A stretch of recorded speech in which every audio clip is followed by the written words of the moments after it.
Assalamualaikum warahmatullahi wabarakatuh. Kami dari kelompok 6 akan menjelaskan tentang administrasi sarana dan prasarana. Perkenalkan, saya Citra Dian Melenia dengan NIM 1840156. Nah, pertama, jadi saya akan menjelaskan konsep dari sarana dan prasarana. Jadi, sarana adalah semua perangkat peralatan, bahan, dan perabot yang digunakan secara langsung dalam proses pendidikan. Nah, contohnya seperti apa? Contohnya seperti ruangan, laboratorium, perpustakaan, buku, lapangan, dan sebagainya. Nah, yang kedua, prasarana. Prasarana adalah perangkat kelengkapan dasar yang secara tidak langsung menunjang pelaksanaan proses pendidikan di sekolah. Nah, contohnya seperti apa? Contohnya seperti lingkungan sekolah yang bagus, akses ke sekolah yang mudah, dan lain sebagainya. Jadi, kesimpulannya, administrasi sarana dan prasarana adalah komponen yang secara tidak langsung maupun secara langsung menunjang jalannya proses pendidikan untuk mencapai tujuan pendidikan. Sekian penjelasan dari saya, terima kasih. Administrasi sarana dan prasarana. Yang pertama yaitu perencanaan dan pengadaan barang.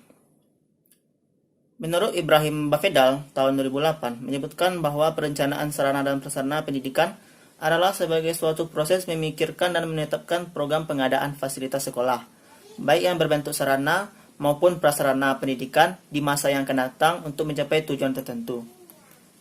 Adapun langkah-langkah perencanaan pengadaan barang seperti yang dikutip oleh Ibrahim Bafadal tahun 2008 yaitu yang pertama menganalisis kebutuhan pendidikan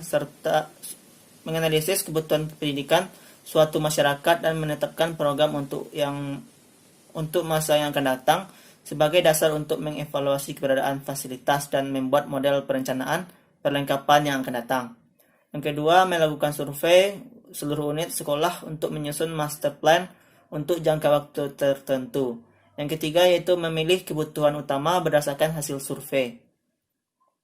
Yang keempat, mengembangkan educational specification untuk setiap proyek yang terpisah-pisah dalam usulan master plan. Selanjutnya, merancang setiap proyek yang terpisah-pisah sesuai dengan spesifikasi pendidikan yang diusulkan. Selanjutnya, mengembangkan atau menguatkan tawaran atau kontrak dan melaksanakan sesuai dengan gambaran kerja yang diusulkan. Yang terakhir, melengkapi perlengkapan gedung dan meletakkannya sehingga siap untuk digunakan.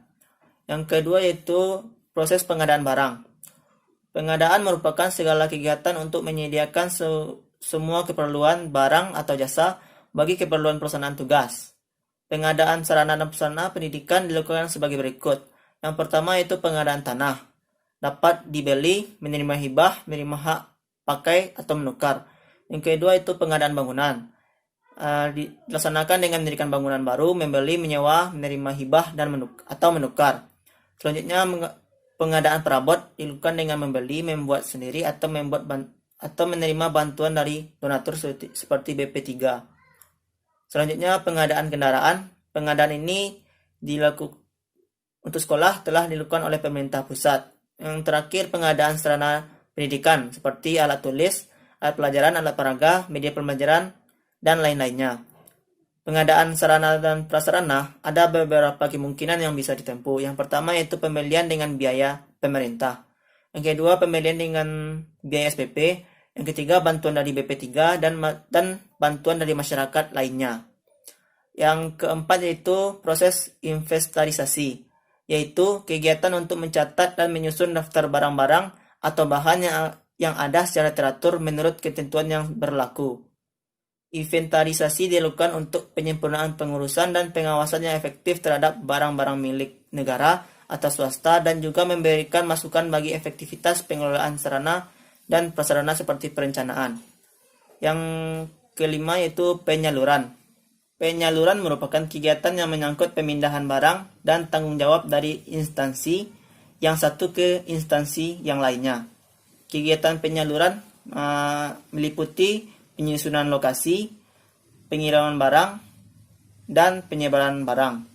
Penyusunan lokasi dilakukan untuk menghindari pemborosan dalam pendistribusian sehingga merata dan seimbang dengan kebutuhannya.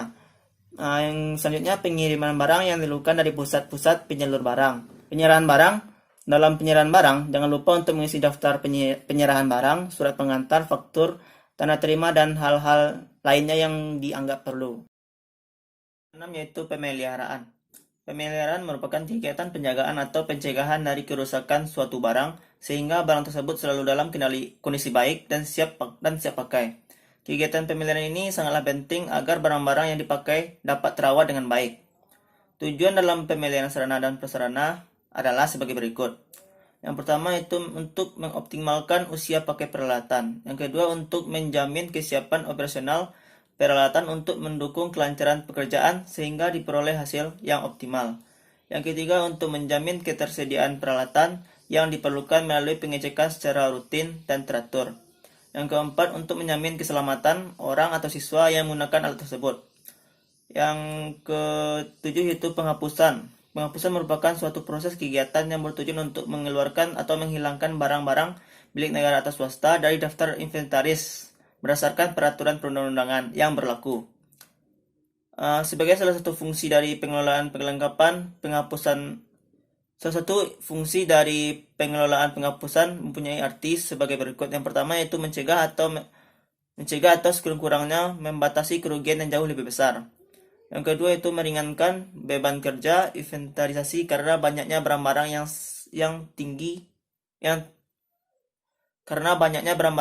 tinggal menyusut. Yang ketiga yaitu membebaskan barang-barang dari tanggung jawab bantuan organisasi atau lembaga yang menguasainya. 8 yaitu pengawasan atau pengendalian. Adalah seluruh kegiatan administrasi, sarana dan prasarana pendidikan masing-masing tidak dapat lepas dari monitoring setiap saat oleh pemimpin organisasi serta senantiasa diperhatikan kerjasamanya satu dengan yang lainnya. Seluruh kegiatan pengelolaan harus selalu berjalan kompak, serempak, dan terpadu. Dalam pelaksanaannya, kegiatan pengendalian dapat disusun serangkaian kerja sebagai berikut. Yang pertama yaitu mengikuti proses pengelolaan dari pengadaan sampai penghapusan. Yang kedua, menyusun tata cara laporan baik lisan maupun tertulis. Yang ketiga itu mengadakan konsultasi dengan pihak pimpinan bila terjadi atau akan terjadi penyimpangan dalam pelaksanaannya. Sekiranya penyimpangan ini menyangkut kebijakan. Yang keempat, mengadakan koordinasi antara fungsi perencanaan dan fungsi-fungsi lainnya. Yang kelima, menyusun laporan seluruh secara periodik tentang pelaksanaan dari proses pengelolaan yang terjadi dalam masing-masing fungsi. Sekian dari saya, terima kasih.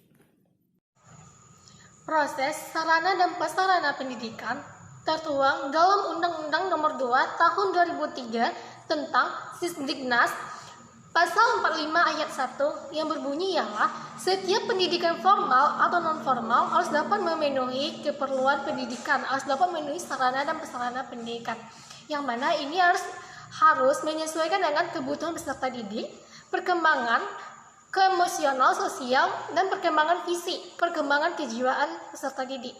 Nah, di sini ada beberapa peran guru dalam pengelolaan sarana dan prasarana pendidikan. Yang pertama itu, guru harus terlibat dalam perencanaan pengadaan alat bantu pengajaran. Yang kedua, guru harus terlibat dalam pemeliharaan dan perawatan alat bantu pengajaran. Yang ketiga, guru melakukan pengawasan penggunaan alat praktek bagi siswa.